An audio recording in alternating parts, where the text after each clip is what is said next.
upholding scientific research and discovery in respect, as we should, we must also be alert to the equal and opposite danger that public policy could itself become the captive of a scientific, technological elite. We've signed a climate convention on the importance of economic instruments and free markets. Were included in this mammoth Agenda 21 document and the Rio Declaration. Now, let me be clear on one fundamental point. The United States fully intends to be the world's preeminent leader in protecting the global environment. Coming up, Technocracy News. Patrick Wood here for Technocracy News and Trends. Today is August 22nd, 2019. And I want to start out by asking you a question again. Have you ever received a ticket in the mail because you ran a red light and a little box up on the light pole took your picture and took a picture of your license plate and a picture of you driving the car, and they simply mailed you the ticket and you ground your teeth, perhaps? How did that feel?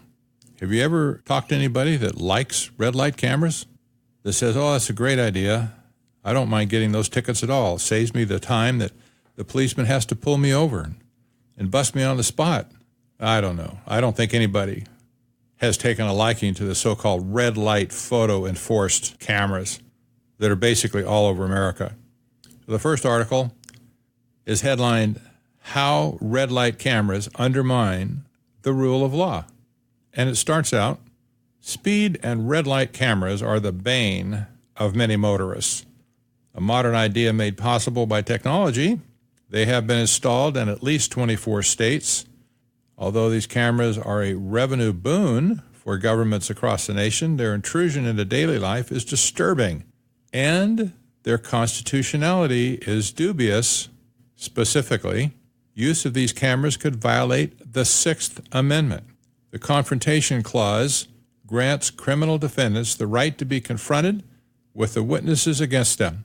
Since it is a camera and not a person that witnessed the offense, such violations generally cannot be considered a criminal offense. The ticket is issued to the owner of the vehicle, not to the person driving it, leaving a lack of certainty as to the identity of the offender. Therefore, the ticket in most places is nothing more than a civil fine, making enforcement and collection difficult. To date, governments have avoided this problem by requiring payment of the fine before motorists can renew their driver's license or auto registration. Although there generally are appeal procedures, they typically do not give drivers a day in court. In other words, what happened to being innocent until proven guilty? There are several for-profit companies that install and operate the cameras. Some of them are foreign-owned. In a typical arrangement, a camera company will contract with a local government to pay the capital costs of installing cameras in exchange for a share of the revenue generated via fines. In short, governments get a new revenue stream without any operating costs, and the camera companies make a tidy profit. The companies and government officials argue that greater safety will result from fewer accidents and that the increased government revenue will benefit the local communities. Studies to confirm those claims have yielded mixed results. Studies paid for by camera companies or governments usually show fewer accidents. Independent studies and those financed by opponents usually show no gains and sometimes worse results. There is more evidence that greater public safety actually depends on the timing of yellow and red lights. Longer yellow and all-way red times have been shown to significantly reduce accidents.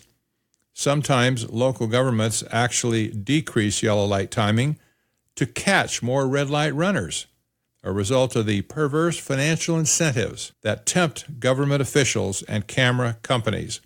Studies also show motorists are more likely to hit the brakes hard at camera-enforced intersections, increasing rear-end collisions.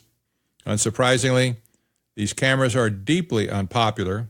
Since 1991, There have been 42 elections on adopting or prohibiting either speed or red light cameras or both.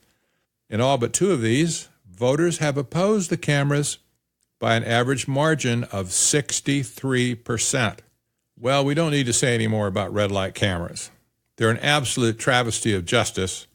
They're unconstitutional, and they don't have any place in American society. And the reason at this point it appears that they continue to persist, actually they're forced upon us by city officials, is that there is a revenue stream attached to it. And the cities are willing to sell its citizens down the river for the sake of the revenue stream. Well, this shows you who's in charge here. It's not the citizens. It's the city government, who apparently feels that their survival and their cushy income streams are more important than the constitutionality of the people who live in their cities. This is just simply wrong.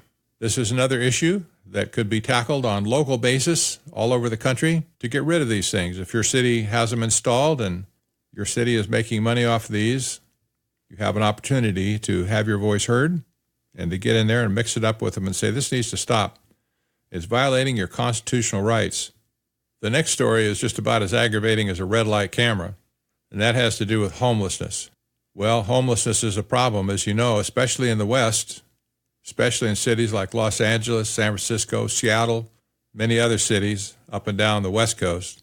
It's a problem in other areas of the country as well, growing like crazy right now. So how do you solve the problem of homelessness? Where did these people come from? We have discussed this in the pages of Technocracy News and Trends before, that the policies of Agenda 21, when applied in major cities, results in the dislocation of citizens within those cities. This is very clearly demonstrated, very easily, but it hasn't yet occurred to city leaders that they are the reason that there's a homeless problem in their cities. And if they don't realize it that way, of course, they have no incentive to fix it. They could just stop what they're doing, of course, take those policies out, remove them, scrub them, get rid of them, but they won't do that. They say, no, the answer is to pour on more of it. So in the case of Los Angeles and Seattle in particular, in Los Angeles County, they've just adopted their own version of the Green New Deal. They say what we need is more green economy. We need more green jobs. That'll fix our problem. Well, I got news for them. That's not going to not only fix their problem, it's going to cause homelessness to skyrocket in those cities, just like it is right now. And so I wrote, smart city technocrats don't have problems that can't be fixed by throwing more technology fixes at them. In this particular ludicrous extreme that seeks to fix broken lives, critics can only respond, people are not potholes. Some wise tech guy decided the way to solve the homeless problem was to make an app for it. Create an app. You know what an app is. That's the kind of program that you run on your smartphone or your tablet, an app. This article states, San Francisco and Seattle residents are becoming increasingly familiar with an easy-to-remember phone number, 311. As income inequality widens and tech companies continue to stake their claim in West Coast cities, a growing number of people are left without affordable housing. As a result, there's been a surge in homeless encampments, or tent cities as they're called, that are often reported by local residents via 311. So 311 is kind of the emergency phone line to call to report a new encampment, a homeless encampment or tent city. Individuals without housing in San Francisco surged 17% from 2017 to 2019.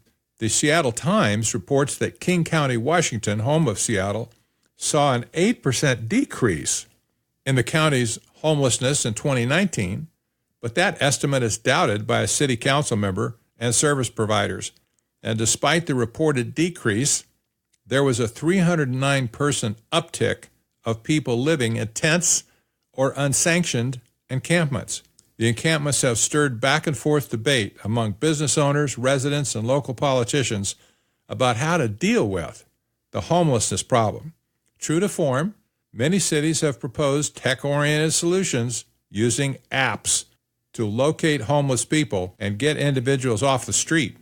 But many questions remain about whether or not the apps are a smart solution to homelessness or simply a waste of government money. Apps allow community members to report encampments quickly and remotely, providing the ability to send a report directly to the corresponding city department. If someone experiencing homelessness is loitering at a local business, or if they appear to need medical attention, it all just takes a few clicks to make the city aware. San Francisco has touted their technology as a lifeline, a smart solution to the widespread problem, and a way to get help quickly for people living on the streets. Others have called it a snitch app. I would vote with the latter, by the way. It is a snitch app. And for all of the rat-infested problems that these homeless encampments have, all the rats don't live in the encampment. The article goes on, Seattle's Find It, Fix It app is a mobile version of the city's 311 number. Residents can alert the city to public problems with a message, including a location and description. Users submit issues by category, such as illegal dumping, potholes, dead animals, and other inquiries, allowing residents to report encampments. City spokeswoman Cindy Wilder told Smart Cities Dive in an email interview. With Find It, Fix It, reporting an issue is as easy as snapping a photo with your smartphone, according to the City of Seattle website. However, the app has faced particularly strong backlash. Homeless advocates and contracted street providers call Seattle's effort seriously disturbing and at best pointless. Smart policymakers and elected officials should know better than to use technology for what might offer the illusion of a quick fix, said Allison Eisinger, executive director of the Seattle King County Coalition on Homelessness, in an email to Smart Cities Dive. The Find It, Fix It app has received similar public backlash, as well as hundreds of false reports, which took city employees a full day to manually sort. Smart policymakers and elected officials should know better than to use technology for what might offer the illusion of a quick fix, and that is really the main object of this story. People are not potholes waiting to be fixed. It's a typical technocrat solution to always suggest more technology as being the answer to whatever the problem is in life that you face. Make an app for it. Invent some new technology that will fix that problem. Well, we've already discovered, haven't we, that technology is not the fix to humanity's problems. It has never been in the past, and it will not be in the future. Indeed, people, and only people, are the resources that are able to help people that are homeless, and for that matter, in any other condition in life. It's about people. So when your city council or your county commissioners bring Agenda 21 policies to your area, you need to get a seat at the table and tell them, we're not going to do that here. This is wrong. It's anti-American, it's anti-human in many cases, and it certainly is anti-civilization, and we do not want the fallout of homelessness in our city and our town, like Los Angeles, San Francisco, Seattle, and other irresponsible cities have done. We simply are not going to go down that road. And Mr. Councilman or Mrs. Councilwoman or Madam Mayor or whatever the case is, you must not do this.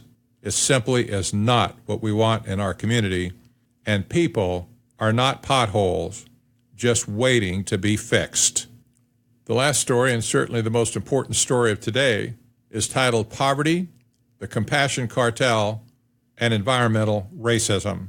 It was written by my friend and contributor Tom DeWeese, president and founder of American Policy Center. He wrote an extensive article defending property rights, and you might immediately ask, what does this have to do with technocracy or Agenda 21 or anything else? Well, the fact is, the entire attack on property rights since 1992 has come from the bowels of the United Nations. They are the ones that have put forth sustainable development as the only possible economic system of the future. That's the Green New Deal, by the way. And secondly, that the elimination of property rights is absolutely essential to solve poverty in the world. And of course, the United Nations has its 17 sustainable development goals now, the very first one of which says that they want to eliminate poverty in all of its forms around the world. Well, taking away property rights does just the opposite. It pushes people into poverty. It does not bring them out. So Tom has written a complete expose, a very extensive expose of this whole concept. And he starts out, he says, in 2006, I was surprised to find myself sitting at a formal dinner in the middle of a 200-year-old debating society at Cambridge University in England. In a matter of minutes, I and 5 others were about to engage in a debate over the usefulness of the United Nations. But here, for a few minutes longer, at the dinner table with the crisp white tablecloth, I was sitting next to one of my fellow debaters, Solis Shetty, the head of the UN's Millennium Project. I had ignored him through most of the dinner, but with just a few minutes left before the debate, I finally turned to him and said, "You realize you don't have a prayer, don't you?" He looked at me and asked, "About what?" I replied, "Ending poverty by 2015 through the use of redistribution of wealth." That was one of the 8 listed goals of the UN's Millennium Project, accepted by world leaders in 2000, by the way. He said, "Yes, I know." I began to talk with him about the need to help the poor escape from poverty on their own rather than being condemned to lifelong breadlines. I talked about the need to establish private property rights as a means to build wealth. I mentioned that there was estimated to be almost $10 trillion in dead capital, that is, property in the world that no one is allowed to own or invest in. That's enough capital to help a lot of poor people break out of their dire situation. Mr. Shetty looked at me as I made these observations and said, "Hernando de Soto." Yes, that's exactly whom I was quoting. De Soto is an economist from Peru who has made it his life's work to help end poverty in the world by promoting private property ownership. To my amazement, Mr. Shetty looked at me and said, quote, "I have associates who are looking into this," De Soto's ideas, that is, favorably. Just as he said those words, the call came for us to head up to the debating hall for our event. Of course, we were on opposite sides. As soon as the debate was over, I was outnumbered 5-1 as usual. I made a beeline to Mr. Shetty and said, "You and I started a conversation and I want to finish it." A few weeks later, I traveled to New York City to meet with him in his UN office. During that meeting, he told me that in a city in India, the local government was beginning to go over property records and officially register ownership, something that had never been done before. The result was that the economy of the community was starting to improve. That is exactly the point that Hernando de Soto is making as he travels the world meeting with national leaders. The core reason for poverty is bad government. In most of the world, people may own their homes, perhaps via an underground economy, but they have no official records through the government to prove it. Without the official proof as registration, they have no means to use the property for equity loans and investment, so it is essentially dead capital, as De Soto has labeled it. In his book, The Mystery of Capital, Why Capitalism Triumphs in the West and Fails Everywhere Else, De Soto explains the major differences between the American system and most other nations of the world. Here, in every single piece of privately held property, homes, even large equipment, is registered. In fact, the county registrar's office is one of the most important tools of freedom because it's where every American can prove ownership of their property. Because of that system, average Americans can use their property as a tool to obtain loans. At least 60% of American companies have been started through equity loans on private property.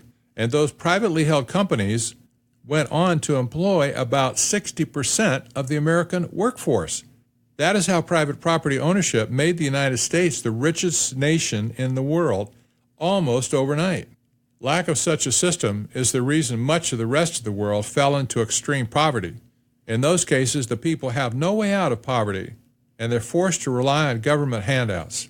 De Soto's book was called the, quote, Blueprint for a New Industrial Revolution by the Times of London. Today, De Soto travels the world, meeting with world leaders who seek his guidance on how they can end poverty in their nations.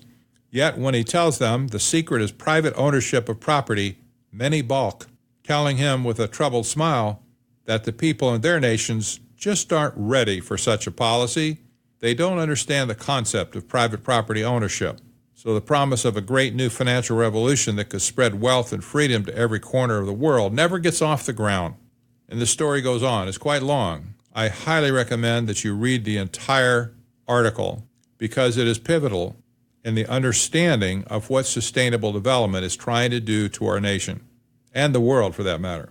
The core fallacy in sustainable development, and there are many, by the way, but the core fallacy is the removal of private property rights in the economic system that they do call sustainable development. They view property rights as selfish, self-centered, tied to capitalism, unnecessary, and backwards, believing that all the resources of the world need to be managed by them, not by you, for the common good. And the outcome of this is going to be exactly opposite to what the number one sustainable development goal says: end poverty everywhere. If sustainable development is successful in displacing capitalism and free enterprise, it won't lift people out of poverty. It'll put everyone into poverty. Think about that for a bit. Is this the actual stated goal of anybody, anywhere? Well, not the United Nations, certainly, but there are others who have suggested that is exactly the plan, is to remove the resources of the world from the benefit of the people of the world so that those resources can be conserved, even if it means people in the world are moved into poverty. We've discussed this many times before. Sustainable development and all of the programs coming out of the United Nations, that would be Agenda 21, 2030 Agenda, New Urban Agenda, and others, all of which wrapped up in a big ball is just nothing more than warmed over technocracy from the 1930s, by the way. All of these things have been perpetrated by the global elite from day one, and they're after the resources of the world. They want to control the resources, and they don't want you to control anything. I'm Patrick Wood for Technocracy News and Trends. We'll see you next time.